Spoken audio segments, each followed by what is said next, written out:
Baik, salam sejahtera semua. Oke, minggu lepas ataupun minggu-minggu yang sebelum ini dalam PDPR kamu telah pun belajar berkenaan dengan asas-asas pengamiran. Dan yang pertama sekali itu ialah kamiran tak tentu. Kemudian di minggu akhir PDPR kamu belajar tentang kamiran tentu. Jadi apakah perbedaan di antara kamiran tak tentu ini dengan kamiran tentu? Oke, jadi saya guna dua contoh untuk membedakan dia. Oke, yang di atas ini kita ada kamiran fungsi 3x terhadap dx. Kemudian yang kamiran tentu pula kamiran fungsi 3x terhadap dx. Fungsi dia sama, cuma yang kita boleh nampak perbedaan di sini ialah kalau kamiran tentu ada nomor di sini, dinyatakan nomor, dan nomor itu disebut sebagai had. Oke, ini ialah had atas, ini ialah had bawah. Oke, itu kamiran tentu. Tapi kalau kamiran tertentu dia tidak ada had. Oke, itu perbedaan yang pertama. Yang kedua, perbedaannya ialah kalau kita kamirkan fungsi ini untuk kamiran tak tentu, oke, kita akan dapat 3x kuasa 2 bagi 2. Kita perlu tambah dengan pemalar C. Oke, itu kamiran tentu. Tapi kalau tak tentu, apa yang kita dapat di sini ialah kita akan dapat hasil kamiran yang sama, yaitu 3x kuasa 2 per 2. Tetapi tiada lagi tambah C, sebab ada had sudah. So, had dia dari 1 sampai 2. Nanti saya akan jelaskan lebih detail apa itu had. Ya. Baik. Jadi apa yang berlaku di sini ialah kita ambil 2 ini ganti pada X. Oke, so kita akan dapat 3 kali 2. Oke, X ialah 2 dan kuasa 2 per 2. Oke. Kita akan tolak dengan nilai apabila X ataupun X ini diganti dengan yang had bawah itu, yaitu 1. Oke, ini ganti pula pada X, so kita akan dapat 3 kali 1 kuasa 2 per 2. Ya. Jadi, so kita akan dapat 3 kali 4 bagi 3 bagi 2 tolak dengan 3 per 2. Oke, yaitu 3 kali 4 12 tolak 3 ialah 9. Jadi 9 per 2. Jadi di sini tidak ada itu tambah C, tidak sudah tambah pemalar C. Oke, itu beza dia. So ingat, kamiran tentu dia ada had, yaitu had bawah, had atas. Kemudian nanti hasil kamiran dia itu tidak ada lagi tambah C. Kalau kamiran tak tentu, dia tiada had. Jadi hasil kamirannya perlu ditambah dengan C. Oke?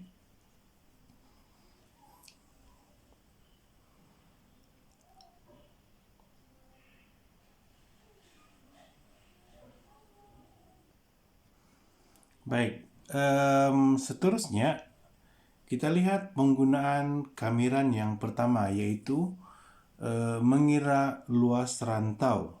Rantau R terhadap faksi X. Baik, kalau saya lukis satu graf kuadratik,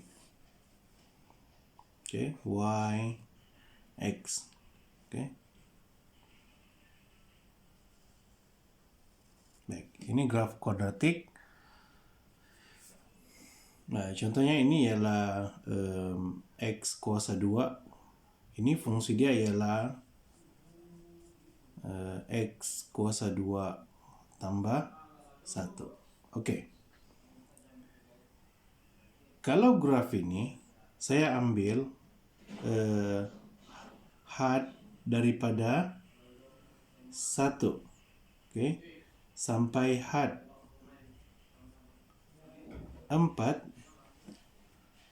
Oke. Makanya kalau saya ambil nilai 1 sampai 4 untuk nilai X, kita dapati kita ada satu kawasan di sini. Ya. Kalau saya lorengkan, kita akan dapat satu kawasan. Ya, kawasan ini. Dan kawasan yang bolorek ini ada dia punya keluasan. Oke. Saya labelkan dia dengan R.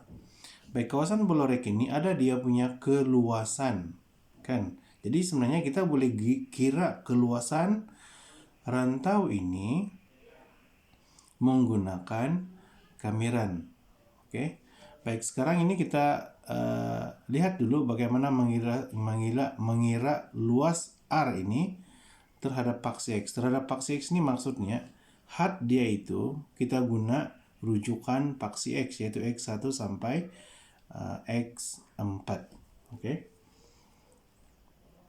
Ada satu lagi nanti yang kita akan gunakan rujukan Y, tapi itu sekejap lagi. Ya.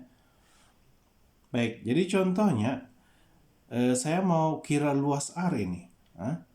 Jadi luas, kita akan tulis luas rantau R adalah sama dengan kamiran kepada graf ini. Oke, fungsi graf ini. Yaitu apa fungsi dia? Yaitu X kuasa 2 tambah 1. Oleh karena kita mengambil had itu menggunakan rujukan X, maka ini terhadap di X. Ya, kita gunakan rujukan paksi X. Dan had dia ialah dari 1 sampai 4. Makanya kita mau kira luas kawasan bolorek yang berada di bawah lengkung ini, di bawah lengkung kan di sebelah bawah, untuk had dari 1 sampai 4. Oke. So ini senang saja. Ini kamiran tentu yang biasa. Kita buat pengamiran biasa, kita akan dapat X kuasa 3 per 3. Oke, kalau 1 kita dapat X saja. Untuk had 1 sampai 4. Oke, so kita akan dapat apa? So gantikan 4 pada X. So 4 kuasa 3 per 3 tambah, ini pun ganti ya, salah ada X mesti ganti dengan nilai 4 tuh.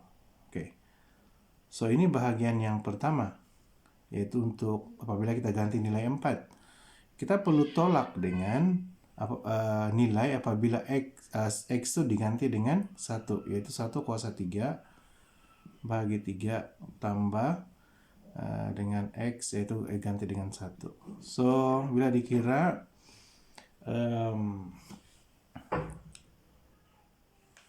so 4 kuasa 3 ialah 64. 64 bahagi 3 tidak boleh. Oke, so 4 kuasa 3 saja, 64 lah. So 64 per 3 tambah 4 tolak dengan 1 per 3 tambah 1. So kita kira sekaligus. Kita kira sekaligus kurungan 64 bahagi 3 tambah 4 tutup kurungan tolak buka kurungan 1 per 3 tambah 1. So kita akan dapat 24. Tapi ini adalah luas. So kita akan tulis unit kuasa 2. Jadi senang saja. Kan? Jadi sebenarnya kamiran yang kamu buat itu, kamiran tentu yang kamu buat itu, sebenarnya dia mewakili luas rantau tertentu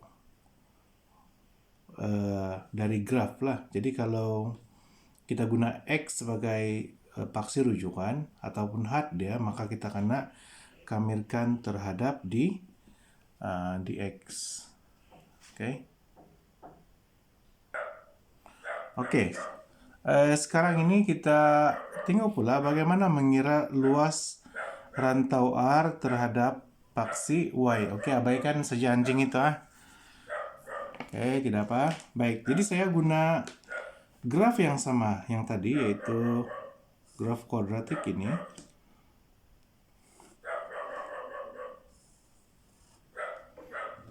Oke, ini paksi X, ini paksi Y. Baik. Sekarang ini kalau kita kata mengira luas rantau R terhadap paksi Y, berarti had kita ialah pada paksi Y itu. Oke, jadi maksudnya, ini ialah fx sama dengan x kuasa 2 tambah 1. Oke, fx itu juga sama dengan y lah, yaitu y sama dengan x kuasa 2 tambah 1. Oke. Bila kita terhadap paksi y, berarti had kita itu kita ambil daripada paksi y. Oke, contohnya daripada sini 2 sampai y sama dengan 4. Oke. Jadi lorekan kita ini daripada graf atau lengkung kepada paksi y. Kan? Berbeda dengan tadi. Ini kawasan dia sebab kita guna rujukan x. Oke, kalau terhadap paksi y, maka inilah bentuk lorekan dia. Oke, yang kawasan ini. So saya tandakan sebagai R. Baik. So untuk kira luas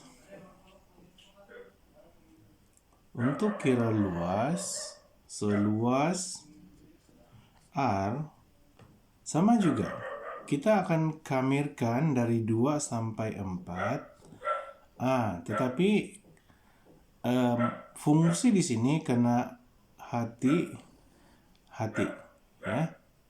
Fungsi di sini kita perlu tukar x dalam sebutan y dulu. Oke, contohnya di sini. So kita akan dapat x kuasa 2.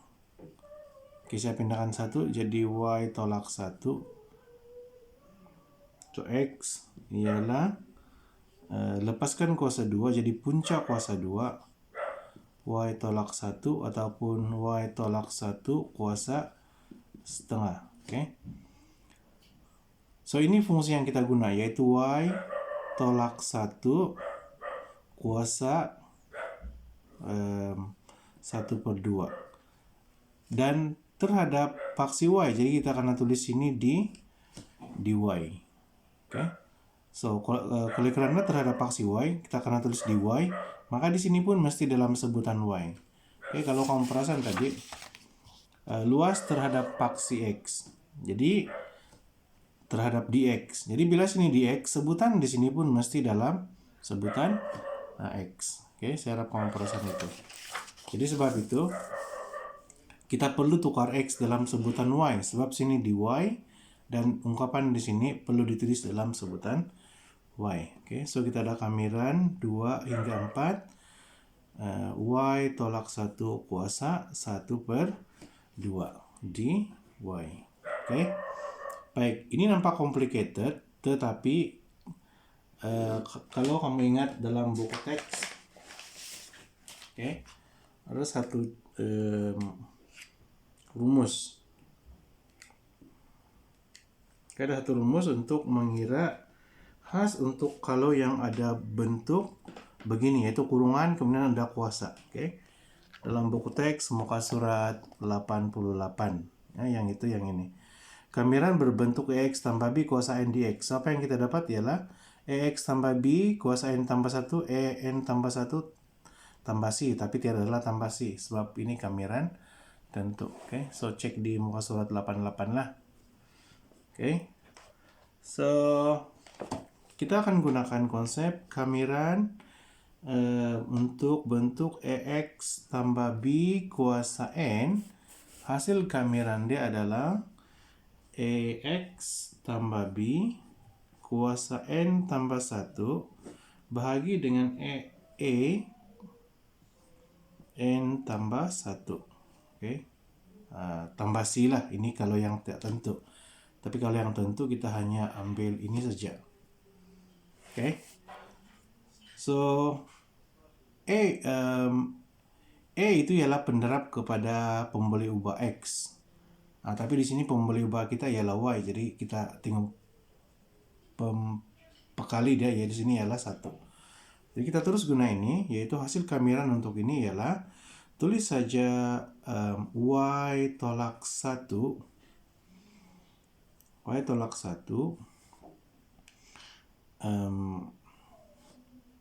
setengah tambah 1 bahagi dengan EN tambah 1 darab E darab N tambah 1. E itu pekali kepada pemberi ubah. Jadi pemberi ubah sini Y pekali dia 1. Jadi 1 kali dengan 1/2 tambah 1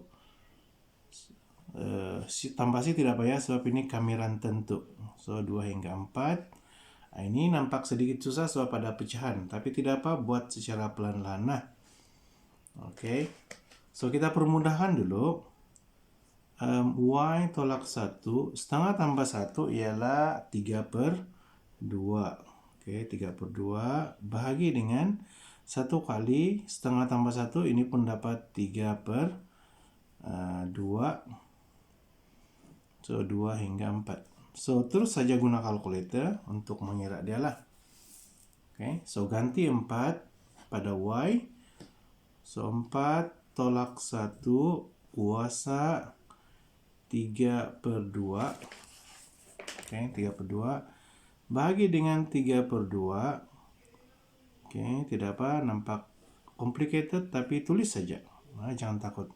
Tolak dengan apabila kita ganti Y dengan 2. Oke, ganti Y dengan 2. So 2 tolak 1 kuasa 3/2 bahagi dengan 3/2. So sebenarnya ini tidak masalah sebab kamu akan kira guna kalkulator juga kan. So kira pelan-pelan lah. So 4 tolak 3, 4 tolak 1, 4 tolak 1 ialah 3. Jadi 3 kurungan 3 kuasa 3/2 tutup kurungan bahagi dengan buka kurungan 3/2, kemudian tolak dengan buka kurungan 2 tolak 1 ialah 1. 1 kuasa 3/2 ialah 1 lah. So 1 bahagi 3/2. So kamu akan dapat 81/3, 81/3 unit per segi. Oke. So itulah luas untuk luas rantau R ini. Oke. So begitu saja macam mana mau kira luas. Oke, so ada 2 jenis, saya ingat ada 2 jenis.